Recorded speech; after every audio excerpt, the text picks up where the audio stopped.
Halo kawan-kawan, jumpa lagi di dalam channel saya Ozai VLE. Okey. Hari ni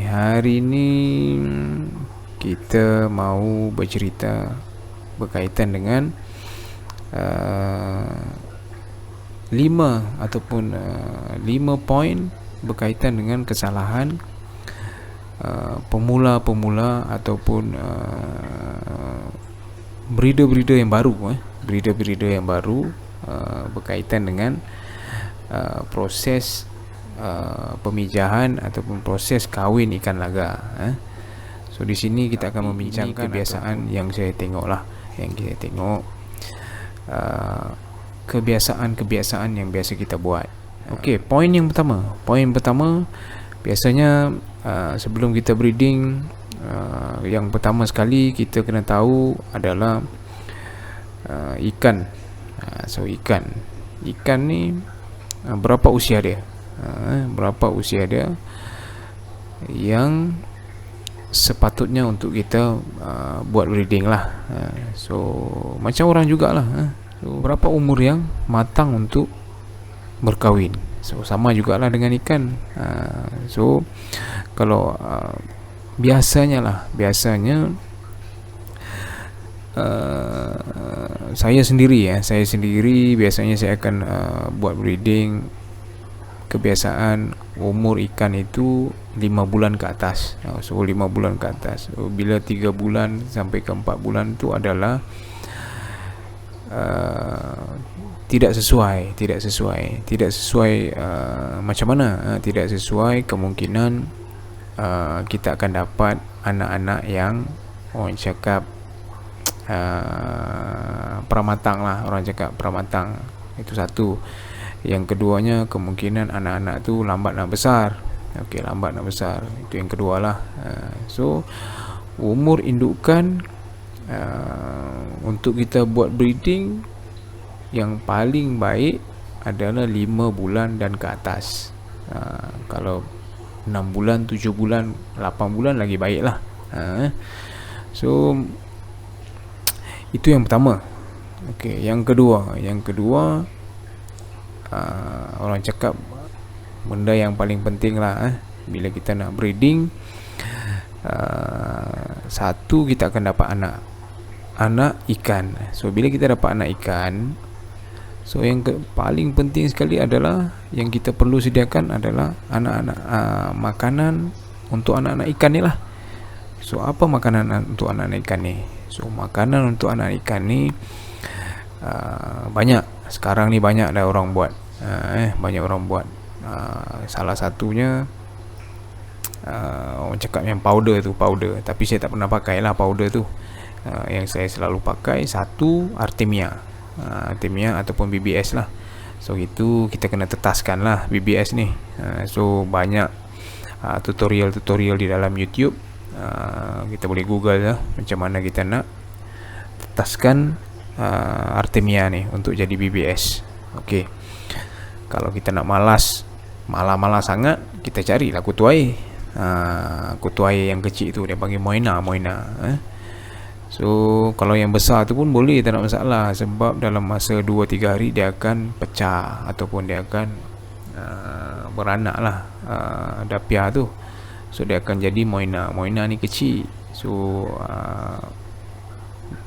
fry kita yang berusia 4 hari ke atas tu, dia boleh makan lah. So dia akan pilih lah Moina yang kecil tu. So dia akan makan.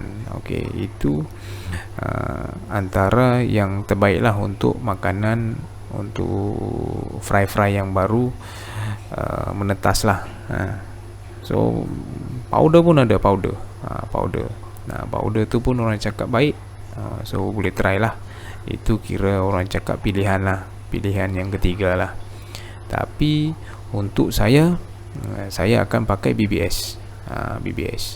Sebabnya kita boleh pilih. BBS ni ada dua, small row dengan big row. So biasanya untuk anak-anak yang baru usia 4 hari ke atas ni, kita akan bagi yang small row lah. Okey, yang ketiga, poin ketiga, iaitu bekas ataupun tempat breeding, ini kita selalu pening memilih. Ada yang cakap boleh tak pakai yang ini, boleh tak pakai bekas yang macam ni, bekas yang macam tu. Tapi kalau saya pakai ya apa-apa pun yang boleh, pakai saja apa-apa yang ada di rumah kita lah. As long dia boleh menakung air, lepaslah untuk jantan lipat betina tu pun cukup dah. So tak perlu besar sangat ataupun kecil sangat. Dia sedang-sedang okey lah, tak ada masalah. So jangan pening-pening kepala untuk mencari sesuatu yang kita susah nak dapat. Dekat kedai ekor pun boleh, ada aja jual yang orang cakap bekas-bekas yang kita boleh pakai untuk breed. Tapi kalau tak susah sangat, so kita pakai apa yang media ataupun alat-alat yang ada di rumah. So jangan memeningkan kepala. Tapi kalau kita betul-betul mau yang baik, biasanya saya akan pakai polystyrene lah, polystyrene box.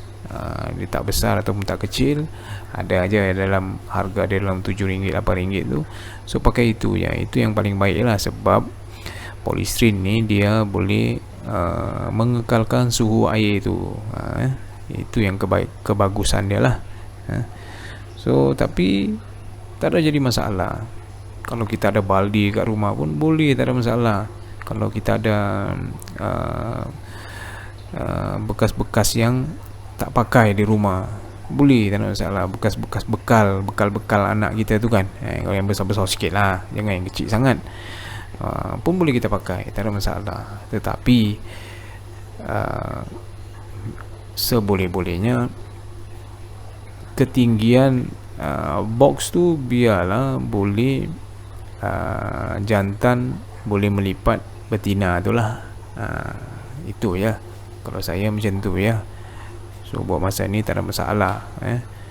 So jangan pening-pening kepala, pakai je apa yang ada. Okey, seterusnya poin keempat. Poin keempat, ini sikap lah, ini berkaitan dengan sikap kita lah. Biasanya lah, kita breeder-breeder yang baru nak mula, orang cakap belajar ni, kita terlalu excited. Bila kita terlalu excited, kebiasaan kita ni, bila kita breed ikan, yang pertama, tak sampai sejam ataupun 2 jam kita lepas betina, kita nak pergi tengok, nak kita pergi intip. Intip lah ceritanya. Memang tak boleh. So bila kita intip ni, satu, kita akan buat ikan tu stres. Itu yang pertama. Yang kedua, kita akan mengganggu dia. So senang cerita, sikap kita lah. Kita jangan terlalu orang cakap terlalu nak sangat macam tu. So kita biar dia, bila kita letak tu kita biar, jangan kita ganggu. Bila kita ganggu, kita tak akan dapat sesuatu yang maksimum. Maksimum ni maksudnya telur lah, kita tak akan dapat. So bila kita dah letak tu ikan tu, kita lepaskan betina bersama dengan jantan, kita biar sehari. Jangan tengok, jangan sesekali nak intip. Bila kita intip, dia akan rasa terganggu. Bila dia rasa terganggu, dia tidak akan nak kahwin lah. So bila dia tak mau kahwin, kita dah buang masa di situ. Okey. So untuk yang baru-baru mula untuk breed ikan, so jangan mengintip lah. Senang cerita, jangan mengintip. Nanti kita, bila kita mengintip, bila kita tak dapat satu, bila kita tak dapat ikan tu bertelur satu, kita akan give up, confirm give up. Jangan cerita, saya dulu pun macam tu. Baru letak 2 jam 3 jam kita dah pergi intip, macam mana kan. So dari masa ke semasa kita belajar lah benda tu. So kita ikut, jangan mengintip, sesekali mengintip, sebab kita akan mengganggu proses pemijahan ikan itu. So jangan mengintip, biar dia sehari. Kalau sehari tak ada, kita biar lagi 2 hari.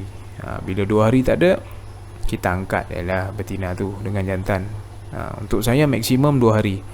Hari ketiga kita dah asingkan, sebab kemungkinan satu tak sesuai, betina tu mungkin tak sesuai dengan jantan tu, ataupun jantan tu tak mau dengan betina tu, ataupun betina tu pun tak mau dengan jantan tu, mungkin tak sesuai lah, senang cerita. So pesan di sini, jangan mengintip. Okey, yang terakhir, yang kelima, iaitu kita punya perawatan. Perawatan maksudnya di sini perawatan dari segi betina dan juga perawatan kepada anak-anak ikan yang kita dapat lah. So sini yang paling penting sekali lah, macam mana kita nak merawat ikan. So yang pertama kita kena merawat betina tu lah, betina ataupun betina selepas dia melakukan pemijahan. So biasanya selepas pemijahan ni, kebiasaannya lah, yang betina akan ada luka-luka, ataupun dia punya sirip-sirip ataupun fin dia akan koyak. So kita kena rawat dia lah. So macam mana kita nak rawat, ada di video yang saya dah buat, so nanti sana boleh tengok. Okay, yang kedua, macam mana kita nak merawat anak-anak ikan. So anak-anak ikan, so ini yang saya dah cakap, dia satu proses yang panjang. Bila satu proses yang panjang akan mengambil masa yang panjang lah. So dia akan sampai 2-3 bulan dan seterusnya lah. So untuk merawat anak ikan ni, so ini paling penting lah. Macam kita rawat yang indukan, dia sama aja, tak ada pembeza pun, dia sama aja. Cuma dia dirawat secara lebih detail lagi lah. Cuma ingredient dia ataupun bahan-bahan dia untuk kita merawat tu sama aja. Kita perlu ada garam ikan, kita perlu ada ketapang. Ini ketapang yang paling penting lah, sebab ketapang ni banyak khasiat. So pH air pun kita kena jaga, itu yang kedua. So yang ketiga, kualiti air lah. So tak mau ada klorin ataupun dan sebagainya lah. So kita boleh simpan air lah dalam masa 2-3 hari sebelum kita pindahkan anak-anak ni. Kita dah asingkan air siap-siap, kita dah tada air siap-siap. So di situ dalam masa 3 hari kemungkinan klorin dah tak ada. So kita air tu pun dah terawat. So kita boleh lah masukkan anak-anak ikan yang baru free swim tadi, free swim tu tadi ke dalam orang cakap ke dalam bekas lah. Okay guys, itu saja 5 orang cakap tips untuk agar kita tidak melakukan kesalahan di dalam breeding. So bila kita terlepas pandang ni, so kita tidak akan dapat hasil yang maksimum. Okay, so itu saja tips untuk hari ni. So jumpa lagi di next video. Jangan lupa untuk like, share, komen dan subscribe channel saya. Okay, jumpa di next video. See ya.